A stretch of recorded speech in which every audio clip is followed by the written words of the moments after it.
Okay. Hello, student. So there is a question from trigonometry of class 10th exercise 8.1. तो question में क्या लिखा हुआ है पहले मैं एक्सप्लेन कर देता हूँ। देखो यहाँ पे लिखा हुआ है कि if angle A and B are acute angle such that cos A equal to cos B then show that angle A is equal to angle B. तो एनसीईआरटी में जो मेथड गिवन है ना उससे मैं नहीं कर रहा, क्योंकि बच्चों ने कंप्लेन की थी कि वो मेथड बच्चों को समझ में नहीं आता है। तो इसका मेथड मैंने चेंज किया है। शुरू का मेथड सेम है लेकिन लास्ट में जाके चेंज हो जाएगा। तो देखो पहले इसमें लिखा क्या हुआ है वो देखो। इसमें लिखा है कि angle A and angle B जो है ये एक्यूट एंगल है। तो एक्यूट एंगल का क्या मतलब है कि इन दोनों की वैल्यू 90 डिग्री से कम होगी। ठीक है, तो यानी कि इनकी जो लोकेशन होगी ट्रायंगल के अंदर, राइट एंगल ट्रायंगल के अंदर, एक यहाँ पे होगी एंगल ए की और एंगल बी की यहाँ पे होगी, क्योंकि दोनों के दोनों एक्यूट एंगल है।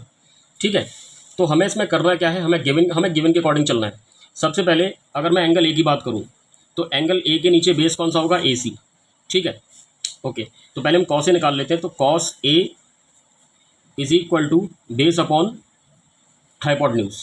ओके, तो एंगल ए के नीचे बेस कौन सा है, ए सी। तो ए सी और हाइपोटेन्यूज कितना है, ए बी।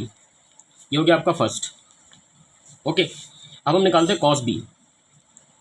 तो एंगल बी के लिए जो बेस होगा, ठीक है, एंगल बी के लिए जो बेस होगा वो होगा बी सी।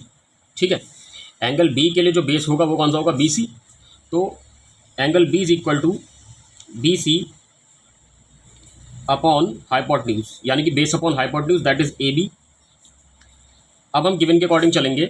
तो हमें गिवन क्या था कि cos A is equal to cos B, ये हमें गिवन था। ठीक है, कॉस ए की यहाँ पे वैल्यू रखो जो कि थी A C upon A B is equal to cos B की वैल्यू कितनी थी, B C upon A B.